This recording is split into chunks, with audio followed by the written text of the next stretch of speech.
the lives of our own people. The theme of this conference is on leadership, and a lot will be said about the leadership.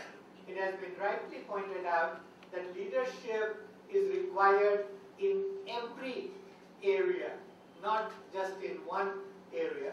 But as our cricket team is proving now, that whenever they have had leadership, but they have worked as a team and set a teamwork goals, they have done always better than when relying on one or two brilliant individuals. We have always had brilliant individuals, but we haven't had leadership plus teamwork. And so I think that when you think about the leadership does not mean that the way that we have our political parties where they are surrounded around a personality and for the leader without any real principles or policies. That is not leadership, because you need that teamwork, which is what is going to carry or bring about the kind of results that we want. Okay. With that, let me start with the slides. You can go to the first slide, please. In my teaching in public policy, I teach about the senior level civil servants to the newcomers to the civil service and to the public service of about 14 countries, including China, Vietnam, United States, Japan, Korea, India, Indonesia, and so on. And one of the things that I've been consistently amazed by is for all these students is how little they know about their own country. It's amazing. And when they take my course and at the end they come to me, they say, this is the first time that somebody has told us that we have to know about our own country, because the real art of public policy is not in learning some of the basic principles, which are not that difficult, but how to apply a particular principle or concept to the local context that you are operating in order to make a difference. So you need to have a trade-off that is, you are constantly improving and bringing about the better result. But that requires the knowledge of the country. And if you are a larger citizen, then also a knowledge about your own culture, your traditions, civilization, and so on. And a lot of us are grossly deficient in our knowledge, and that is partly the overly narrow way that a lot of education gets conducted. Okay, this is a map of the country. I'm just going to mention a couple of things to give you some idea. GDP of India in 2007 was $1.2 trillion.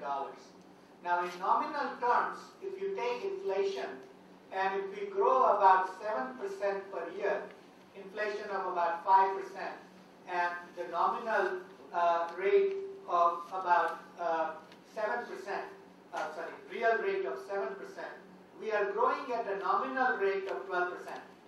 All of you know the compound interest formula.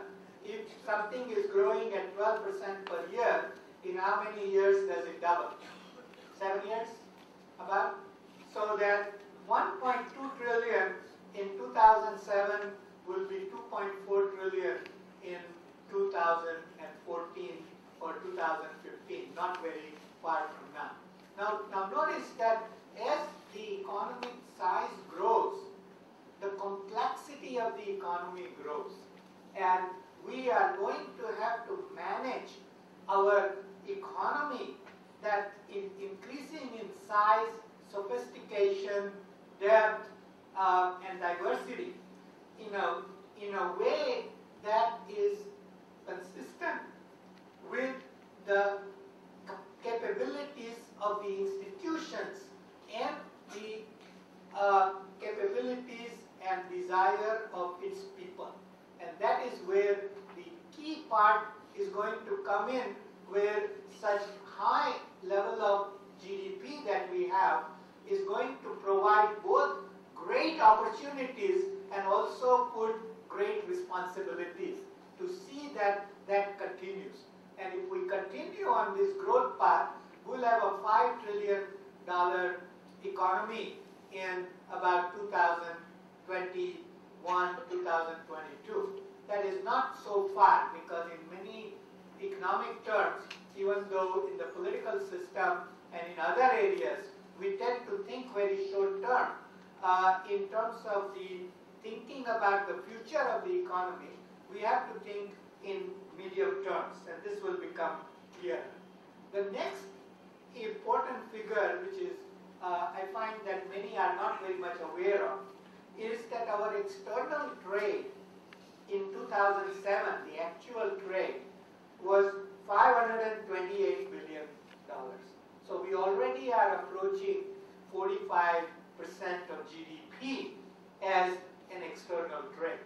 And if the way the external trade will slow down in 2009 and 2010 because of the global economy, but if we take the average medium term, within the next 5 to 7 years, this $528 billion will become $1 trillion.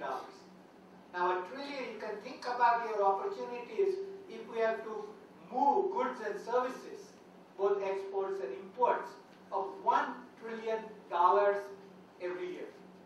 And I'm not even talking about financial flows. These are goods and services. Okay? We have to consider both because both are internationally traded, and these are very official figures from the WTO. Even to the civil servants, when I tell them that our total trade is $528 billion, they are very much surprised. They didn't think, they tell me, oh, it's about 150, 200, and so on. They are not aware that in the last 2 decades, our external sector has been a very, very important contributor. And when the external sector is an important contributor, you have to pay a lot of attention to geoeconomics, to geostrategic, because just as politics affects economics domestically, politics affects our external sector linkages internationally as well, and we have to be very strategic in how we deal with it. The market capitalization of our stock market was $560 billion in 2008. But if I had given you the figures 3 months earlier, it was $1.8 trillion. So you can see the destruction of the value on the market exchanges. This is not just in India but around the world. If I were to take the data on the global market capitalization of all the stock exchanges in the world, in January 2008, the value was 55 trillion US dollars. That means 55,000 billion US dollars. And for some of them, these words may be new. Can you explain what is market capitalization? Okay. The market capitalization is that જ્યારે company stock market ઉપર list કરે તો એમનો share price હોય, right? ને share price multiplied by the number of shares that the company has, that is a market cap, and that is given every day because the market value fluctuates every day. So તમને ગઈકાલનો ઇન્ડિયાનો market capitalisation જોવો હોય તો business સ્ટાન્ડર્ડમાં જવાનું, newspaper business સ્ટાન્ડર્ડના money market page ઉપર you will get the market cap every day. But what I do is I go to a website.